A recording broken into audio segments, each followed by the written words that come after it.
सीनू नाम की लड़की अपनी माँ के साथ रहती थी। सीनू की माँ अक्सर बीमार रहती थी, जिसकी वजह से सीनू को एक सेठानी के घर में काम करना पड़ता था। सीनू देखती है कि सेठानी के यहाँ बहुत सारी मिठाई रखी हुई है। इतनी सारी मिठाई! तभी सेठानी आती है। सीनू, ये सारी मिठाई अंदर कमरे में अच्छे से रख दे। जी सेठानी जी। सीनू सारी मिठाई अंदर कमरे में रखने लगती है। इन मिठाइयों की खुशबू कितनी अच्छी है, और देखने में भी कितनी खूबसूरत लग रही है। लगता है खाने में ये उतनी ही स्वादिष्ट होगी। मिठाई देखकर सीनू के मुंह में पानी आ रहा था। वो अपने मन को रोक रही थी। तभी उसने देखा कि सेठानी बाहर आंगन में गई हुई है। तो उसने सोचा, सेठानी के घर में तो इतनी सारी मिठाइयाँ हैं, हम गरीब को तो मिठाई नसीब तक नहीं। अगर इतनी सारी मिठाइयों में से एक मिठाई कम हो जाएगी तो सेठानी को क्या पता चलेगा। ये सोचकर सीनू उन सारी मिठाइयों में से एक मिठाई चुपके से खा लेती है। अरे वाह, ये मिठाई दिखने में जितनी खूबसूरत है उतनी स्वादिष्ट खाने में भी है। ऐसा करती हूँ, एक और मिठाई चुपके से खा लेती हूँ। इतनी सारी मिठाइयों में एक और कम हो जाएगी तो सेठानी को क्या पता चलेगा। फिर सीनू उन सारी रखी मिठाइयों में से एक और अलग तरह की मिठाई खा लेती है। अरे वाह, ये मिठाई तो उससे भी ज्यादा स्वादिष्ट है और मुलायम भी। खाकर मजा ही आ गया। ऐसे ही सीनू एक एक करके बहुत सी मिठाई खा जाती है। तभी सीनू के मन में ख्याल आता है, आज दिवाली है और मिठाई खरीदने के लिए पैसे भी नहीं है। पता नहीं सेठानी दिवाली की मिठाई के लिए पैसे देगी भी या नहीं। मैं इन मिठाइयों में से 2-4 मिठाई छुपा कर घर ले जाती हूँ। माँ मिठाई खाएगी तो खुश हो जाएगी और इतनी सारी मिठाइयों में से सेठानी को कुछ भी पता नहीं चलेगा कि मैंने इसमें से मिठाई चुराई है। और फिर सीनू अपने दुपट्टे में मिठाई छुपा कर रख लेती है और जब घर का सारा काम कर लेती है तो अपने घर जाने लगती है। तभी अचानक से उसके हाथ से दुपट्टा छूट जाता है और सारी की सारी मिठाई गिर जाती है। ये सब सेठानी देख लेती है। तू मिठाई चुरा कर भाग रही थी, रुक, तुझे तो मैं अभी बताती हूँ। फिर सेठानी पूरे गांव के सामने बताती है, ये सीनू मेरे घर से मिठाई चुरा कर भाग रही थी। मुझे माफ कर दो, मैंने तो सिर्फ थोड़ी सी मिठाई ली है। कल दिवाली है और मेरे पास मिठाई लेने के लिए पैसे नहीं थे। ये सोचकर मैंने थोड़ी सी मिठाई ले ली। सीनू सारे गांव के सामने अपनी बेइज्जती बर्दाश्त नहीं कर पाती और वो अपने घर जाकर पंखे से लटक कर जान दे देती है। जब सीनू की माँ सीनू को मरा हुआ देखती है तो वो भी मर जाती है और मरने के साथ ही सीनू एक भयानक चुड़ैल बन जाती है। तुम लोगों की वजह से मुझे अपनी जान देनी पड़ी और मेरी माँ भी मर गई, वो भी एक मिठाई लेने की वजह से।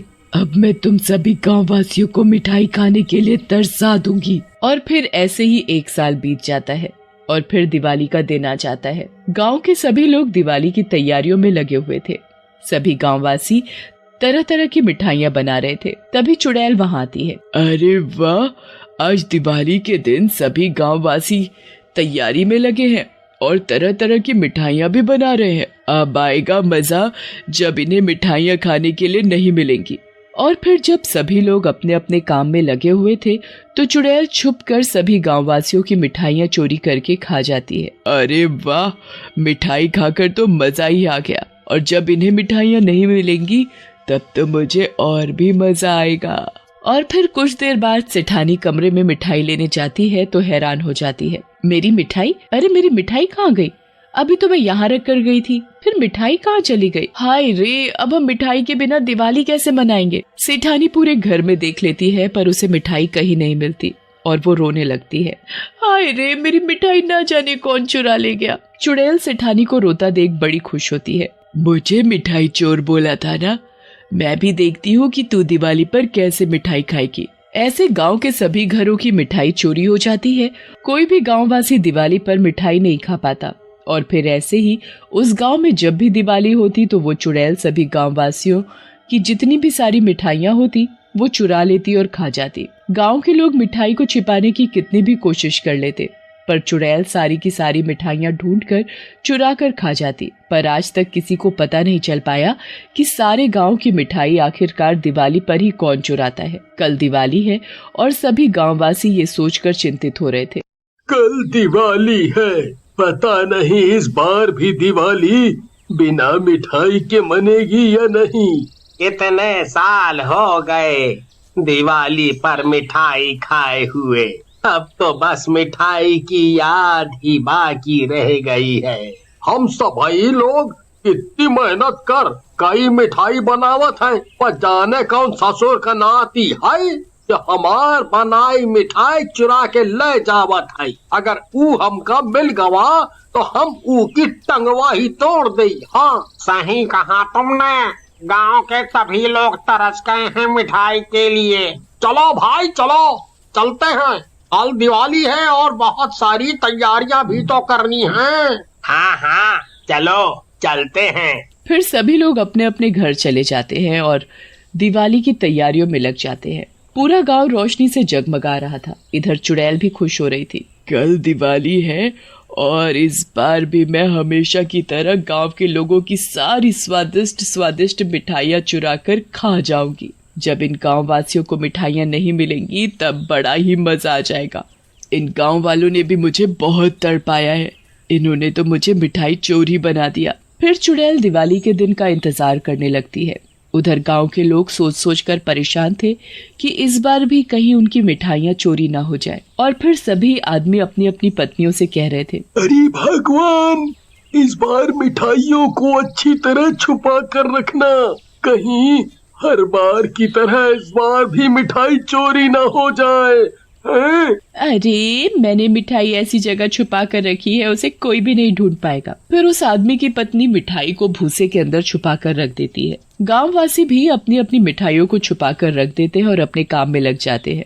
चुड़ैल उन सभी गांववासियों की मिठाइयाँ ढूंढ कर खा जाती है। अरे वाह, मिठाई चुरा कर खाने का तो मजा ही अलग है। गांववासी पूजा करने के लिए जब मिठाई देखते हैं, अरे मेरी मिठाई, मैंने तो मिठाई को ताले में बंद करके रखा था, तब भी मेरी मिठाई चोरी हो गई। आय राम, मेरी मिठाई। तभी वो औरत भी भूसे से मिठाई निकालने लग जाती है। अरे अरे मेरी मिठाई, मैंने तो इसे भूसे में छिपा कर रखा था। फिर कौन सत्यानाशी मेरी मिठाई चुरा कर ले गया। अब मैं बच्चों को मिठाई कहाँ से खिलाऊंगी, क्या दूंगी। चुड़ैल मिठाई के लिए सभी गांववासियों को रोते देखकर बड़ी खुश हो रही थी। अब आया मजा। सभी गांववासी मिठाई चोरी होने की वजह से बड़े दुखी होते हैं और आपस में कहते हैं, समझ में नहीं आ रहा कि आखिर दिवाली पर ही कौन हमारी मिठाई चुरा कर ले जाता है। तुम सही कह रहे हो भैया। तभी गांव की एक औरत कहती है, मुझे तो किसी भूत प्रेत का साया लगता है। हम सब ने अपनी मिठाइयों को कितना छुपा कर रखा, फिर भी वो चोरी हो गई। तुम सही कह रही हो। हम सबको पुजारी जी के पास जाना चाहिए, अब तो वो ही हमारी मदद कर सकते हैं। और फिर सभी गांववासी और सेठ सेठानी भी पुजारी के पास जाते हैं। पुजारी जी, पता नहीं कौन हर दिवाली पर हमारी मिठाइयाँ चुरा कर ले जाता है, जिसकी वजह से हमारी दिवाली फीकी रह जाती है। हम दिवाली पर मिठाई खाइबे का तरस गए हैं, भला बिना मिठाई के भी कौनो दिवाली होती है। इस गांव के ऊपर एक चुड़ैल का साया है और वो ही तुम सबको परेशान कर रही है। वो ही तुम सबकी मिठाइयाँ चुरा कर खाती है। पुजारी जी, हमें उस चुड़ैल से बचा लो, जिसकी वजह से हम सभी दिवाली बिना मिठाई के मना रहे हैं। पुजारी जी अपनी आंखें बंद करके मंत्र शक्ति से चुड़ैल को अपने सामने बुलाते हैं। ए पुजारी, क्यों बुलाया मुझे? क्या तुझे अपनी जान प्यारी नहीं है? तू इन गांव वासियों को क्यों परेशान कर रही है? क्यों इन गांव वासियों की मिठाइयाँ चुरा कर खाती है? ये सेठ सेठानी ने मुझे मिठाई चोर बना दिया, वो भी थोड़ी सी मिठाई के लिए, और मेरी पूरे गांव के सामने खूब बेइज्जती की। और फिर सभी लोगों ने मुझे मिठाई चोर कहकर खूब बेइज्जत किया, जिसकी वजह से मैं ये बर्दाश्त नहीं कर सकी और अपनी जान दे दी। फिर मेरी माँ भी मेरी मौत का बदला सहन नहीं कर पाई और वो भी मर गई। जब से मैंने सोच लिया कि हर दिवाली पर पूरे गांव को मिठाई खाने के लिए तरसा दूंगी, तब इन्हें पता चलेगा कि बिना मिठाई के दिवाली कैसी लगती है। अरे मेरे पास तो पैसे नहीं थे, तो इसीलिए मैंने थोड़ी सी मिठाई ले ली और इन्होंने तो मुझे मिठाई चोरी बना दिया। फिर चुड़ैल बहुत रोने लगती है। माफ कर दे इन्हें। फिर सभी गांववासी और सेठ सेठानी चुड़ैल से माफी मांगते हैं। सीनू, हमसे गलती हो गई, हमें माफ